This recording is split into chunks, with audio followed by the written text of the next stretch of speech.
Hello, everybody, and welcome back to our Hyphen-American conversation series. My name is Hasti Soltani. I'm the Adult Programs Manager at MCA Denver.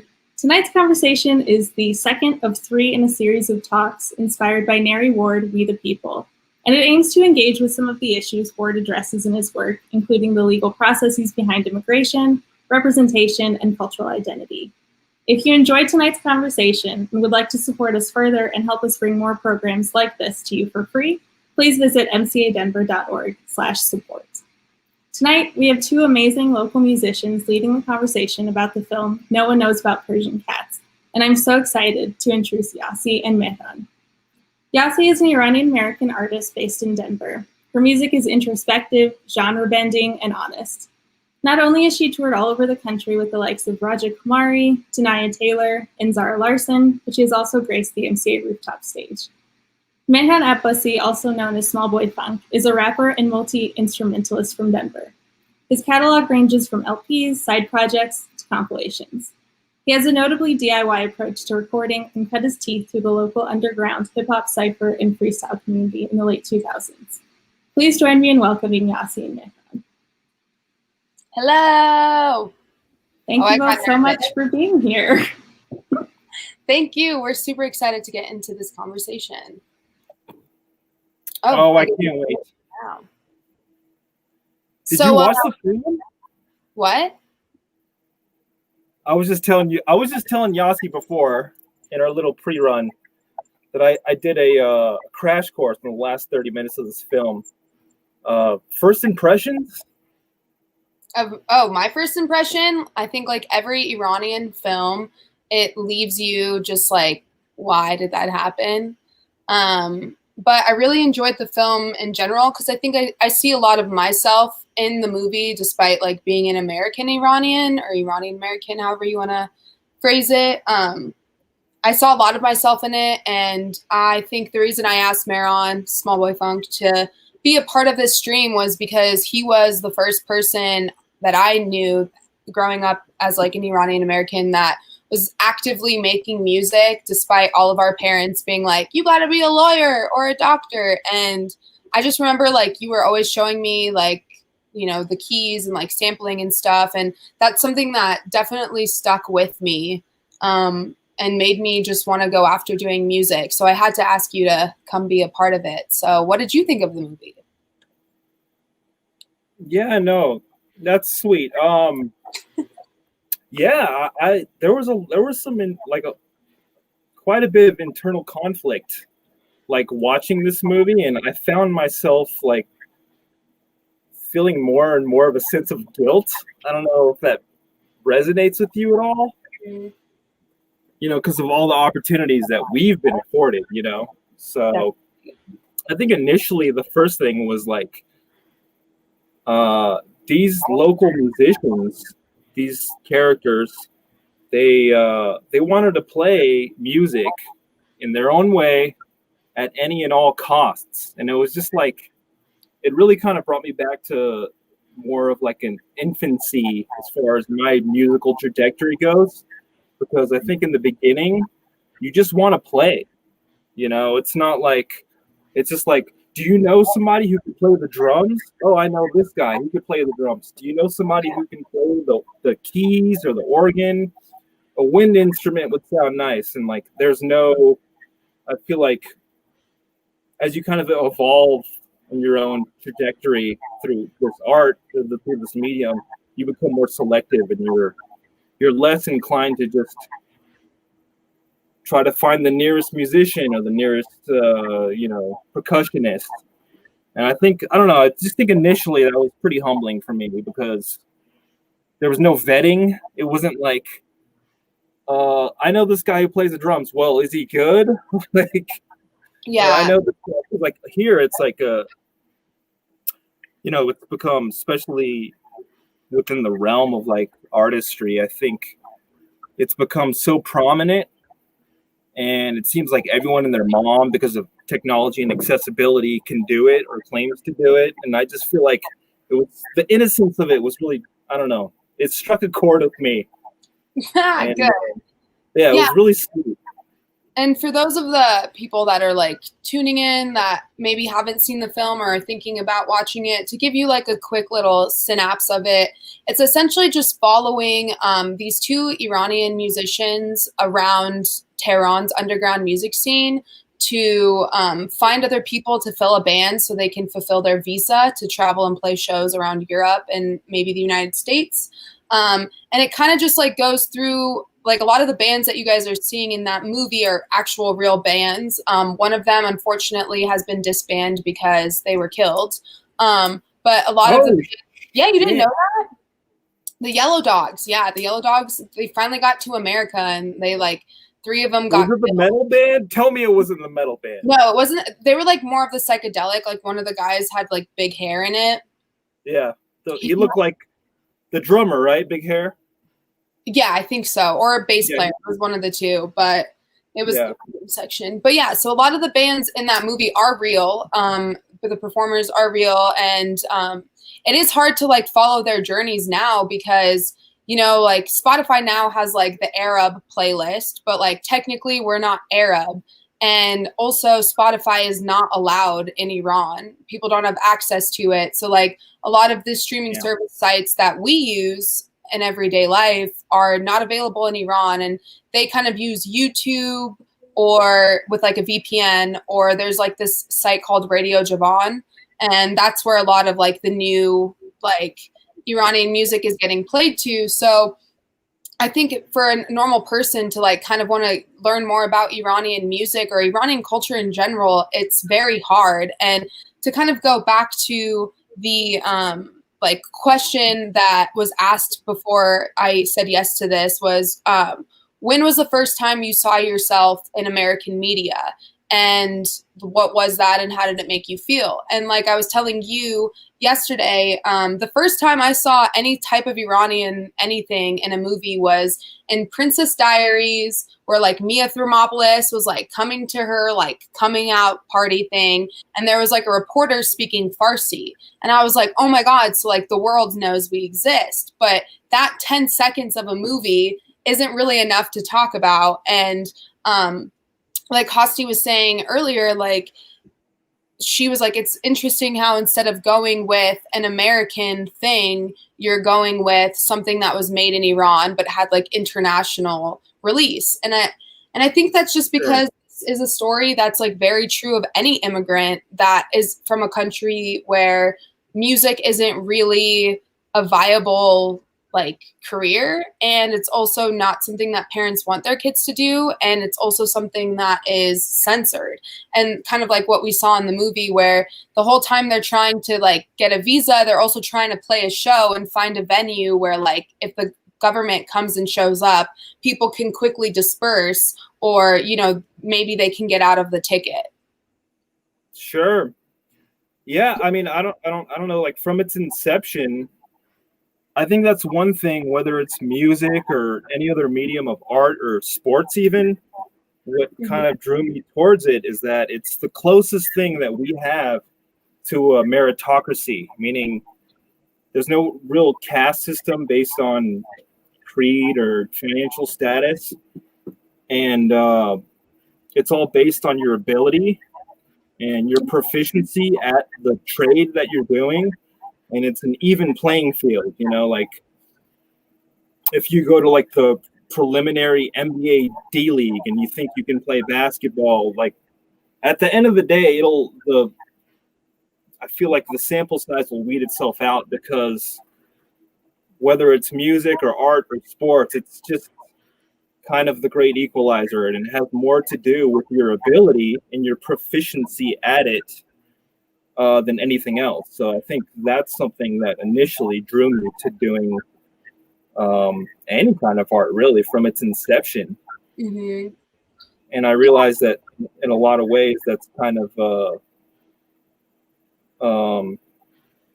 not to cast any aspersions, but I think culturally it can be a bit of a shock from more of a conservative family, you know. Mm-hmm. And that can present its own set of challenges. So I definitely related to a lot of those common themes in this movie. Yeah, I agree. And like kind of to like go back to like childhood, I think the way that I finally got my parents to like let me study music in college was, one, I went through a music business program and I stayed in state at UC Denver, which is like where I think almost all Persians go to. If not UC Denver, it's definitely like Boulder. And I kind of told them like, hey, you know, you always say that you immigrated to this country for me to have new opportunities and to be able to do things that maybe I couldn't do back in Iran. And I brought up the point up to them where it's like, well, you know, being a woman in Iran, you can't sing like on your own. And you have to get, you know, things approved by the government in order to want to sing. And if we could go to like the screen share thing that I have up, there's kind of like this scene where they kind of talk about needing to find somebody who has a visa. So let me pull this bad boy up. Oh, I know this scene. Oh, yeah? After you watched it? Let her rip. Trying to make sure I got the right one. And by the way, if nothing else, this film really taught me the value of like, you know, I need to get on my Farsi, because I found myself looking at the subtitles like more and more. And, definitely to get up on your Farsi. We're like the only country that's predominantly speaks Farsi besides I think like parts in Afghanistan. So it's definitely like, that was something too where it's like I wanted to share this because this is a film that you have to read the subtitles, and I think it's important that other people, you know, take the time to watch something like that. But yeah, if this will load, which I don't know if it wants to. Now the technical problems are on my end. Sure thing. Well, yeah, it's just crazy to think that like Farsi was my first language for a lot of people. I mean, some of my cousins who you're familiar with, they actually had to go to ESL at some point. No way. Yeah, like second to fourth grade, they were in ESL because Farsi was their first language. You know, when you're a kid, you know, before school. Your mom doesn't know how to speak it, or your dad doesn't know how to speak English quite yet, and they like. Yeah, like I remember a doctor told my mom when I was like 3, because I was like learning English and Farsi at the same time. And she was like, yeah, don't speak Farsi to her or she's like not going to understand English.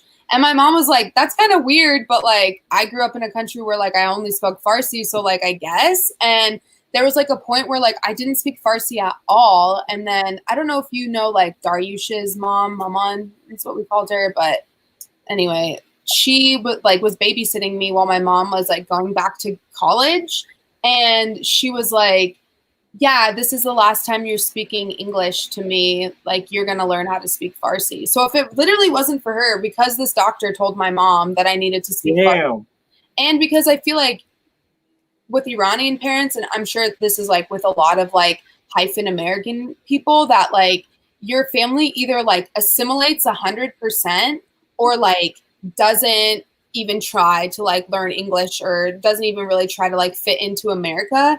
And like with my parents, they were like really like choosy with what they picked to assimilate with and what they didn't.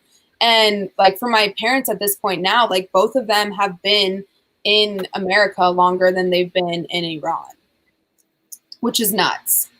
I think your parents are like that too, right? Yeah, man, my parents OGs. You know, this is like the whole discussion you have when you're a kid.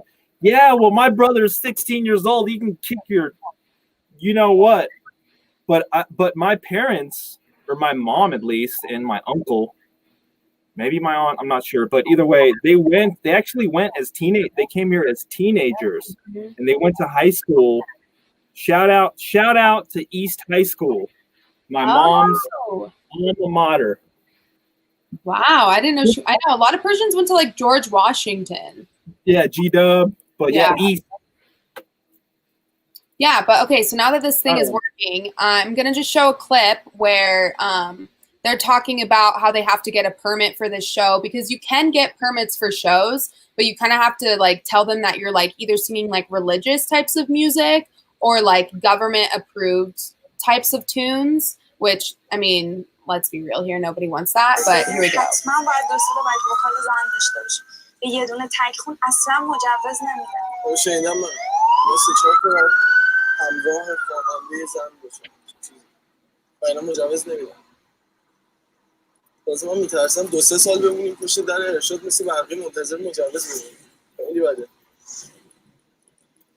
می‌بینید چند تا حالت داره، یا من خواننده تکخوان زن باشیم یا واقعا چند تا خواننده اینا چی؟ چیکار کنم آشقا؟ And then the scene gets sad because they steal a dog. Yeah. That was so messed up.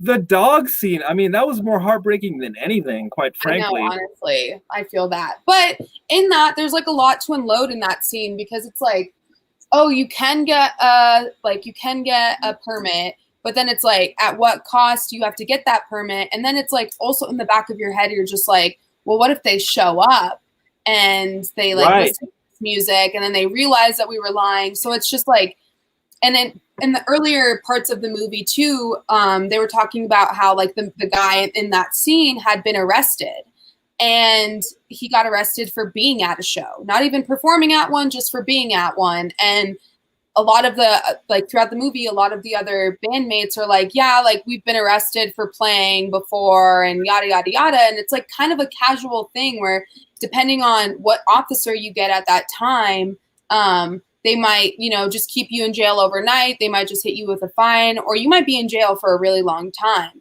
And to be in America and to be somebody like who plays shows all the time, but also somebody who loves to go to shows, it's just so like, it's like that guilt thing you were talking about where it's, you know, you think about how like your cousins back in the other country don't really get to experience life the way that you get to experience it, all because of like different governments and being in different parts of the world.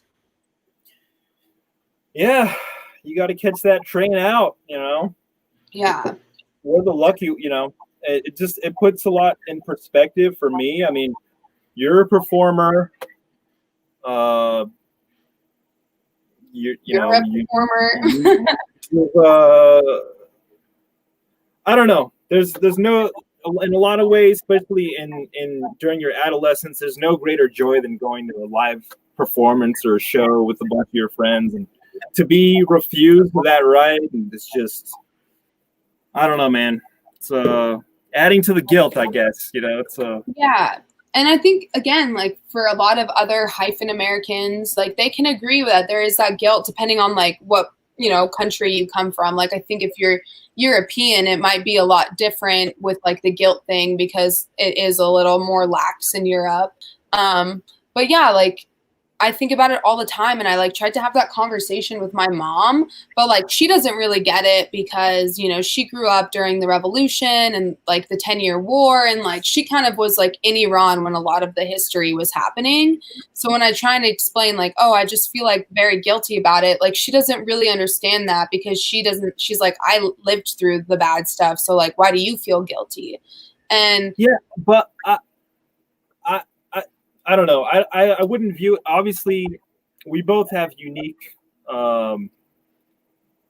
We come from different places, obviously, for more reason than one. We all have different upbringings, obviously. But my retort to that is, these are the sacrifice I am honoring you by doing. I'm honoring your sacrifices by being able to exercise these freedoms. You know what I mean? Like otherwise, what was all the sacrifice for if there's no way that we can engage with the fruits of this labor, you know? So that's another way to look at it. But and I think that's like might be hard for a lot of parents too, you know, to like have that tough conversation, because I feel like a lot of the older generations, no matter where you are geographically, you're kind of taught to like hold everything in and to like not really talk about your emotions, not really have like conversations about guilt or about like, I don't know, your PTSD. Like my mom was telling me how, you know, the lockdown in Iran that was happening kind of forced my aunt to come to terms with the fact that like my grandpa passed away. And it's like that woman's like in her like 40s / I think 40s or 50s.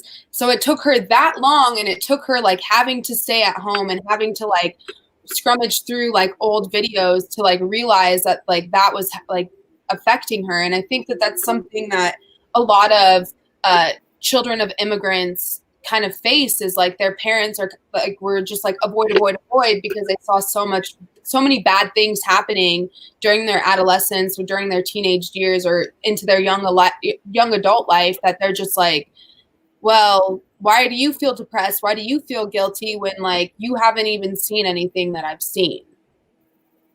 Sure. Yeah, it's tricky. I don't know. I didn't realize you got that much flack. I mean, you did. You know my parents. I don't. I mean, you know, growing up, I guess my experience, I come from a unique scenario, right? Because I lived with my mom predominantly. Mm-hmm. And I was a latchkey kid, like in every sense of the word. Like I had the key on me at all times. I didn't, and like you have both parents, mom and dad, and a lot of times, like, you know, you're getting it from both sides. So that eliminates one of those things. Another thing is I was a latchkey kid. So my mom didn't have time. There was no like dinner or anything. It was just like, yo, here's your key. There's food. There's korma sabzi in the fridge. Eat it up whenever you get home. Yeah. And God bless. I got to go. You know what I mean? Yeah. Well, I could go into the fact that like you're a dude and I'm a girl. You know what I mean? And like there is that different way of raising a woman than a man in Iranian culture and in world culture. That's a good point. I didn't consider that. Also, as far as I know, I mean, I don't know. I think you're a single child, right? I hope. Yeah, I am an only child. Okay, cool. Safe to say. Yeah, so my parents are obsessed with me. That's true. And I'm not. You know, I was like, you know, I should have been. Yeah. Not, yeah. You know. And that is true. Also, just to like put it out to other people that are watching this, if you guys want to ask us questions, like please feel free to.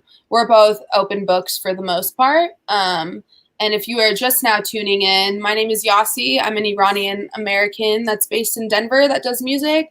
This is Mehran, smallboifunk, who is also an artist that lives in Denver. And we actually grew up with each other. I'm pretty sure Mehran knew me when I was in my mother's stomach.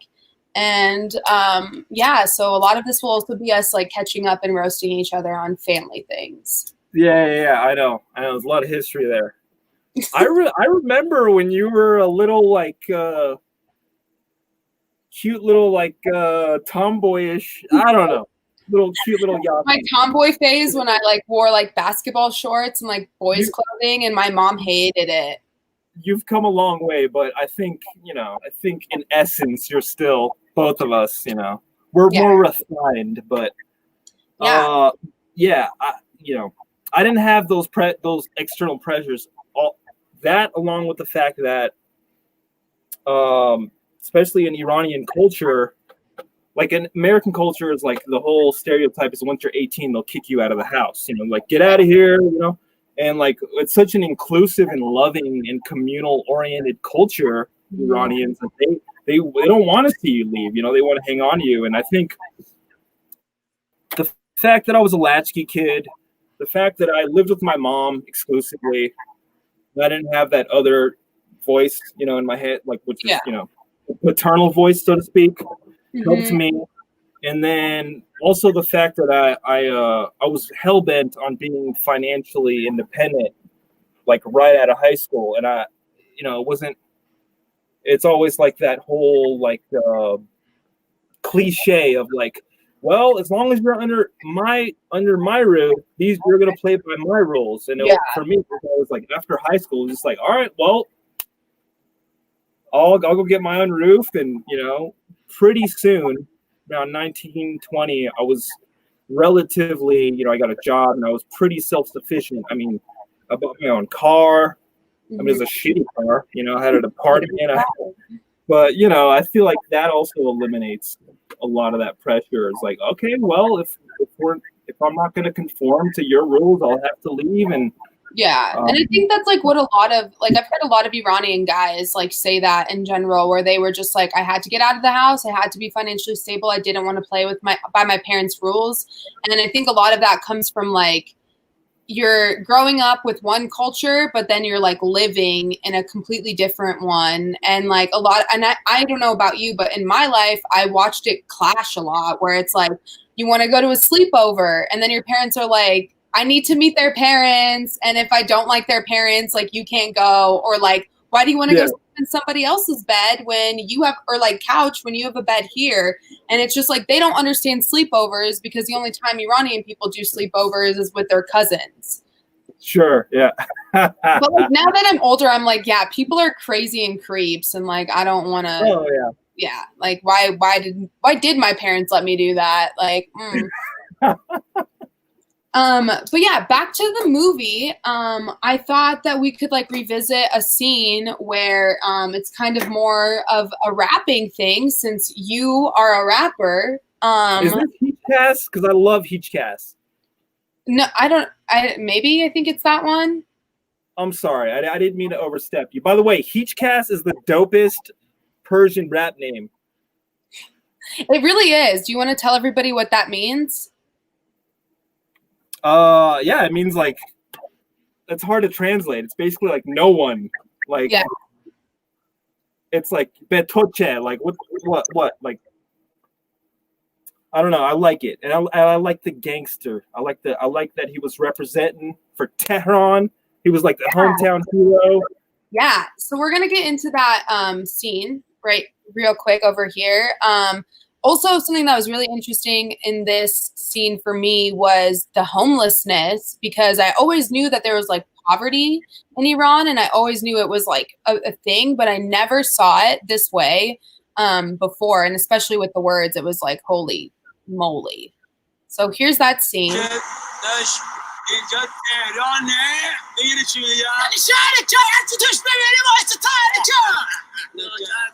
که این بالا یه ذره داد بزنیم قشنگ همه جون تو بیدار شدیم ساختمونا خیابونا زیر زمین بخونیم که صدامون به روزمینی ها نمیرسیم. ما قدیم کفخواب همین خیابونا بودیم که همینجا جونت زندگی میکنیم. همه کفخوابی ها ما همینجا سیم. پول در بردنمون، نمیدونم زندگی کردنمون، عاشق شدنمون، رفاقتامون، جونت همه چی واسه همینجاست. اصلا غیر این نمیشه داداش. چیزی که میخونیم بهش میگن چی؟ بهش میگن رپ فارسی. فارسی یعنی چی؟ یعنی واسه همین کس میای یا نمیای؟ چون تو اصلا خارج کشور و اونور آب و اینا اصلا راه نداره. به خاطر این چه حرفی که ما میزنیم واسه دل همین شهره. میدونی چی میگن؟ داداش خیلی حرفه. So yeah, that scene really like made me think for a couple of days, because I feel like all of my cousins and all of my family like want to get out of Iran and they want to like go somewhere else. And then of course, like I have like one cousin who's like, I don't want to leave. I want to stay here. Like I love Iran. And I just think hearing somebody who wants to do something musical, I mean, he's a guy, so I think that there's also like a level of like, I can still do what I want to do because I'm a man in this country. But I thought it was just like kind of like poetic in a way, how he was just like, nobody's going to get Persian rap besides Persian people. And yeah, I just thought that was a scene that really stuck with me. Yeah, no, I think that resonated with me as well. I mean, it's such a fringe. I mean, we use the term underground or like indie so much, and I think it's lost a lot of its. I don't know. I'm a little older than you. I think generationally, there's probably a bigger gap than like age-wise as far as music goes. But I think Negar. I think she wanted the music to be the meal ticket out. I think, and this is a whole conspiracy about the ending of the film, but she didn't care. She wanted to leave at all costs. And there's people at different ends of the spectrum, you know. You and me, we were talking about maybe like, especially for you and the type of like appeal that your music has. The mass appeal, we were talking about the potential of moving to like a different market, like a bigger market, like maybe New York or Los Angeles. this guy was so fringe, and he was so like, no one's gonna get this shit. No one's gonna understand the reference. No one's gonna resonate with the experience of being in Tehran. You know? Yeah, Which and I can that's a relate to great a thing lot. say. Which I can relate to a lot because the music that I make, I mean, even at the time, like 10 years ago at the time, and I'm not saying it's better or worse or anything, it was very fringe. And there was like kind of like this idea of like, well, this is not mass music. This is not like, it's not the most accessible, you know? Yeah. And, I think that's like a hard thing as an artist to do, is to admit that, you know what I mean? To know that like you can only make an impact in a certain area. And I think with like a lot of Persian music, it's like, I mean, one, it's like hard to get people to watch like a Netflix show with subtitles on it because people don't want to sit there and read it. And then like, you know, with music, it's like for some people, like if you're a music lover, you don't care what language it's in. If you like the melodies, if you like the way that the song grooves, then you're going to stay listening to it. But for a lot of people, if they don't know what's being said, they don't really want to listen to it. they don't understand the reference. Like I just put out an EP called The Lost Years, and I won't bore you with it, but it was very minimalistic and it sounded lame. And like I've had people critique it, and they've said like it sounds kind of lame. Like it sounds like you didn't do it on Pro Tools, and I was like, well, yeah, that was kind of the point. Like that was the reference that I was trying to make, is that you can do this without using Pro. But yeah, I mean, even till this day, which is something I can relate to that Heechcast character. Maybe it's like a rap oriented attitude, but it's like I am always flabbergasted when anybody finds anything that I do accessible in any way, because it's so fringe and it's like. So there's two opposite ends of the spectrum. I feel like this Heechcast guy is like, I'm going down with the ship. It's loyalty. And then Negar was just like, they were just sitting around smoking hookah or whatever, and they were like, what would you do if you got a record deal or whatever? And one was like, I just want a Stratocaster. And then she was like, I just want the damn passport to get out. So it's like, there's different opposite ends of the spectrum, which is interesting, you know? It looks like we have a few questions though. If you're down, I'll read them off to you. Hell yeah. So thanks for tuning in. If you guys are tuning in, and feel free to keep sending in more questions. I realized that we can check those on our own, and I thought we had to get those sent to us, so my bad. But Ru Khan, I'm sorry if I mispronounced your name. She asked, do you feel the pressure of representing your culture in the world of music, given that many Persians, amongst many other cultures, are not represented, and we look to you as a model paving the way? Ooh. Which is a fire question. Thank you for asking. I might just take the spear on this one. So yes, I feel like I need to represent who I am. Especially because like a lot of people look at me and they might not think that I'm Iranian. And growing up in like white suburbia, it was kind of like a lot of years where I pretended that I wasn't Persian, and I wouldn't speak Farsi, and I wouldn't really like go into my culture.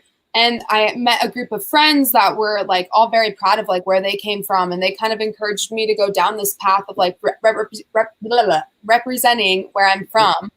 And, you know, I've had to make a conscious effort of trying to find ways to put it in the music that's still digestible by a majority English speaking audience, but also to show that I'm still proud of where I come from, because I am. And, I think as time goes on, and even when things get more and more political, and a lot of people, you know, they don't understand the Middle East, and they don't understand like our culture, nor does anybody ever really want to read about it in history. Like I never had like a Middle Eastern course, you know what I mean? We've never really gone over that in school. So there are a lot of people who don't know anything about where I'm from. And sometimes I am the first person that they meet that is from that country. And, I have definitely made it known in every scene or like place that I've played at, where I do take a second to kind of talk about how the Muslim band has affected my family personally and the country that I come from, and I know it's affecting other countries as well. It is a little daunting to be like the token Persian, or like to be a person that like people look up to. Cause I know for me, like Snow Allegra is like an amazing singer from Sweden, I believe. And she's Iranian, and she's kind of like the first Iranian woman that I've seen like loved by all. Like, it doesn't matter if you're Iranian, it doesn't matter if you're, you know, white or black or Latino. Like, I know so many people love her music. But she doesn't really talk about Persian like stuff as much as I would have hoped somebody in her position would. But then again, it's like, you know, Yara Shadid D is a star from Grownish and Blackish, and she's half black and she's half Iranian. And she put a post up pretty recently that said something like, I know I always talk about like issues on one side, and I don't really talk about like the issues with being Iranian. And it's like, the way she put it was kind of just like, it's hard to talk about where we're from, because if you have family back home, you know, they could be getting the effects of the things that you've said. And that is a very daunting thing for me, because I don't ever want my opinions to affect my family back home. Because it is severe. Like I don't know if Americans understand that like shit or sorry, I didn't mean to say that, but like things like they go from 0 to 100 in Iran, or any parts of like the Middle East, or maybe even parts of other countries that I personally don't know of. And I would hate that like a blurb that a blog writes about me, because I've had this happen where like when I was on tour with Isla, like we were going to Toronto, and Toronto has a huge Iranian population, and this blog was talking about how like I'm like anti this and pro this and blah, blah, blah, blah. And they just took together a bunch of like different interviews I've had and kind of mushed them together and like put out this article that was like essentially saying that like I'm anti Iranian government, and whatever my views are, like to put that on the internet is like causing trouble for me and causing trouble for my family. And that was like the first time where I was like, oh my God, I need to like watch what I say, because you don't want to put anybody in like harm's way. And so like I called my managers like with like collect calls, and I'm like, hey, take this article down, because this could be used against me when I'm trying to go back to Iran. So that's like a long answer, but like, do you want to like play off of that, or should we go to like a different question? I think you sewed it up pretty nicely there. Thank you. After my word vomit, which I tend to do a lot. That's a dollar jar. Got a swear jar going. Here, I'll put it. Here's $1 to put in the dollar Boom. jar. That's Boom. going to yeah. So another question that we have is also from Rue, and she said, as a person of that's the wrong one. In media, you see people of color that you can relate to. Were you able to look up to singers who were Iranian that paved the way for you? So I think I kind of touched on that, of saying like I've only recently seen somebody Iranian do music at like a very high level with Snow Allegra and Sel Desva, who's like super dope and experimental. But growing up, no, it was only Persian singers. So what about you, Maron? Did you have any when you were growing up? Sure, yeah, but it wasn't in the context of like it wasn't in the context of modern American culture. You know, it's like it was there used to be like, because especially in the 90s there was such a relatively small community of Iranians, they would just have these events. Mm-hmm. There used to be a place called Hamden Cafe, and every month they would just have an event. It's almost like a banquet. And there's this guy, his name is Amin Mahmoud, and he had a little band, like a little 4-piece band, and like in my eyes I was like, this guy is the shit. Like he's just wrecking shop. Hi. But continue, sorry. He's I'll Venmo the poo. I'll Venmo the $1. I'm not good for the cash, yo. But yeah, I think especially you know, in my infancy, both in music and as a person, just the fact that you're sort of like the cultural orator, so to speak, of all these people. And I was like, I think I remember asking my mom, like, is this guy like, what does this guy do for a living? Like, does he have a job? Like, no, he's a musician. Like, just the concept of that was so cool to me. So the answer is yes. To answer your question, yes, but not in the context of like American Iranian music. I mean, there's a handful of them, especially now, that are prominent, but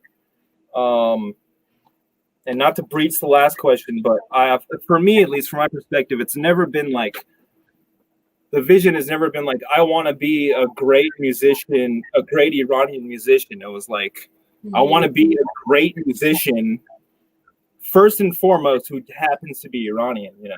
Yeah.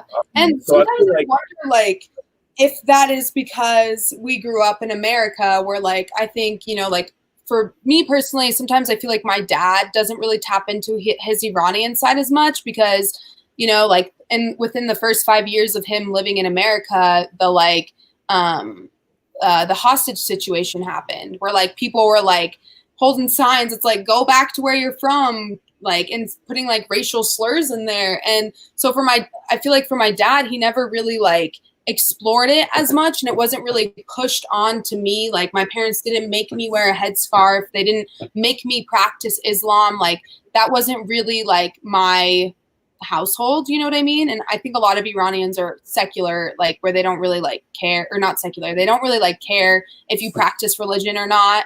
At least from, like, our family friends, like, I think the only people that were religious were, like, the grandmas, you know? So it's, yeah, I mean, it's new territory for us because we're first generation natives. So there's really no examples. I mean, I can say without a doubt, and I think you would attest to this as well, that most of, like, our influences, I mean, we've lived the American experience. So we were raised on MTV and I don't know, whatever the hell else there was, you know, Total Request Live and all this stuff. So yeah. And I'm not saying wham, wham, wham, but it's like there's really no precedent for, like, our generation. And Yeah. quite frankly, when I started rapping, it wasn't like I was white. Like, don't get it twisted. Like, this was Eminem generation. Like, it was weird.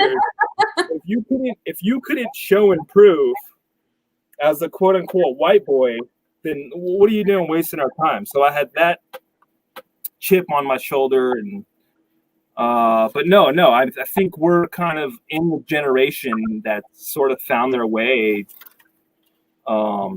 between the two cultures. Yeah, and it's like I think it's still a balancing act, you know, like even when I do like press stuff, I've had a lot of people be like, well, we want you to like tap more into like being Iranian. And I feel like they're just using that as like a clickbait thing as opposed to like actually respecting where I'm from and respecting like the culture. And so I feel like a lot of times with other artists too, it's like you're like, you being like exotic is something that they want to use for like press. And for me, it kind of rubs me the wrong way because unless I'm like singing full-fledged in Farsi or like it's an article that's like focusing on like where I'm from, it does give me that weird like squeamish feeling of like, are they just using the fact that I'm a little bit different as clickbait? Yeah. And let me ask you this real quick. Would you ever get this? Because I'm sure you get this. I get this shit all the time. So where are you from? Yeah. Where are you from? And it's like what are you? You're exotic. Like you're like I remember one time where a guy are you from? like, yeah. Colorado. Where are you from? Yeah, exactly. Like somebody told me like, oh, your name's Yasmin. Like, did your parents get bored with the name Jasmine? And I'm like,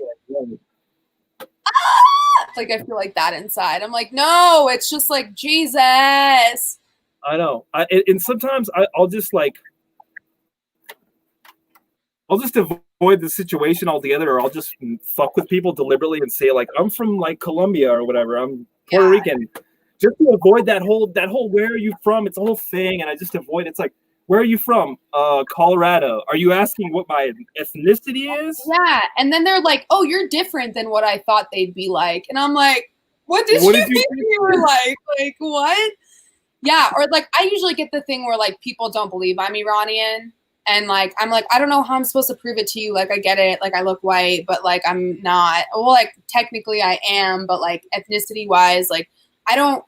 Like I didn't grow up with like Christmas. I had to ask for Christmas. You know what I mean? So like there's a lot of things with like American culture that I don't understand at all. And I don't like I had to ask my parents if we could do that. Like I had to ask for Thanksgiving. I had to ask for, hey, can we do this kind of thing? And yeah, I don't know. I think for me, a lot of it too has been like, sometimes I would just be like, oh, like you think I'm white, so I guess I'll just be that because I don't want to continue this conversation or have you tell me that like I'm different and I'm not like, aren't everybody terrorists? I'm like, no, dude, like, that's like, it's exhausting. It's freaking exhausting.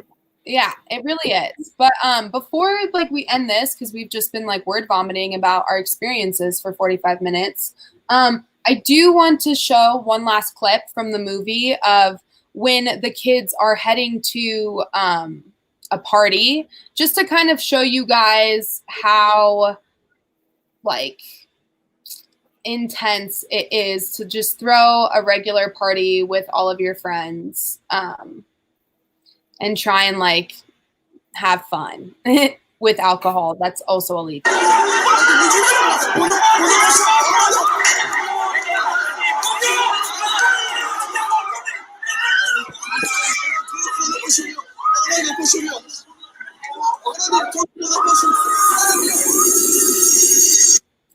And I'm going to just end it there before I give away something in the movie. But so that I kind of wanted to just show that scene to show like how much our lives differ from our Iranian cousins and friends to here, because the only time I've had to leave a party like that is when I was 16 and drinking underage.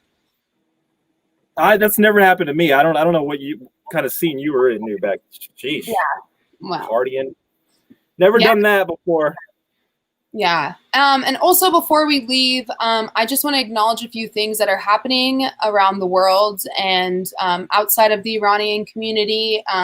Obviously, you know, like please learn up on the Muslim ban and how it's still set in place and like what it's doing to the Iranian people with sanctions that affect medicine and just people's day-to-day lives. But also the Black Lives Matter movement is still happening, even if you are not seeing it in your social media like feeds. I encourage everybody to look up this app called Your Black Friends Are Busy, which goes into movies, books, and other things that you can learn more about the Black experience in America and racism.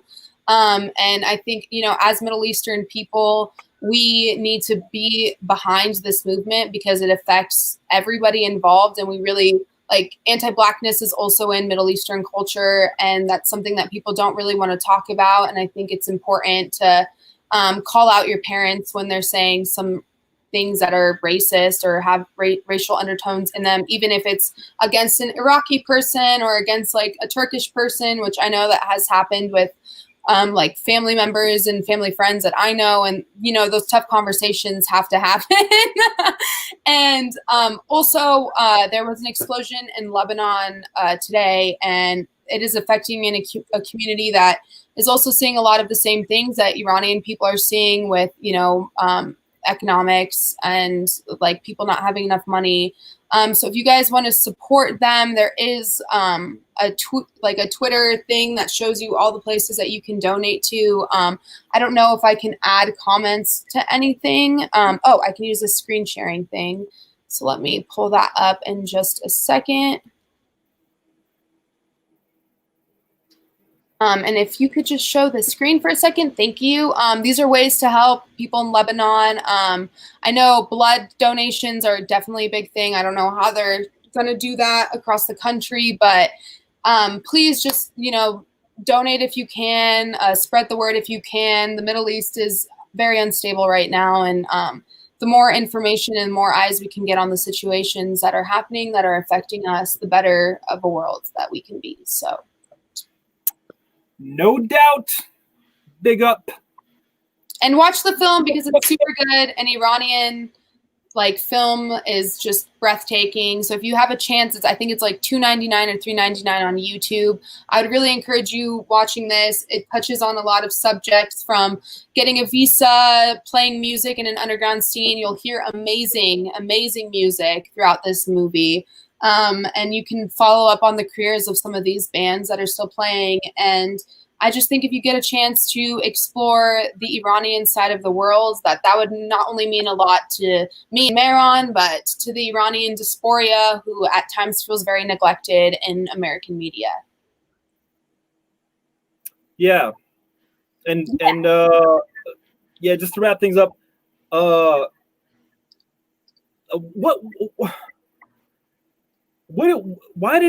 happened at the end? What was that? What was that? People are going to have to watch that movie, so we don't spoil it for them. But like every good Iranian movie, you leave pissed off at the ending. True to form. You're just like, I'm confused. I don't get it. Why is this happening? At least we have the wherewithal to see it coming. I mean, when Negar was like, she was like, fuck halogen bulbs. Let's just use candles. I was like, oh shit, foreshadowing. It's coming. I would highly suggest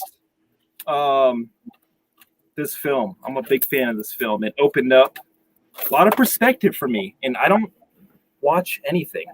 Yeah, and you like hate Iranian films, so if this guy that's a hater can watch it and enjoy it, I think you should watch it too. Learn a little bit more about where we're from the people that are actually living there, because we can give you our American Iranian experience, which we kind of touched on a bit, but if you want to know what it's really like for people there, I would watch the films, try and find the music. I know it's really hard, but if you're interested in Iranian music, Bandcamp is a great resource. They really follow Iranian underground electronic scenes, and that's how I've been kind of finding Iranian people around the globe. But yeah, just, check in on your friends, no matter what race or ethnicity they're on. These are hard times, and I would love to see everybody on a stage soon. And, just like educate yourself while we're living in a weird time.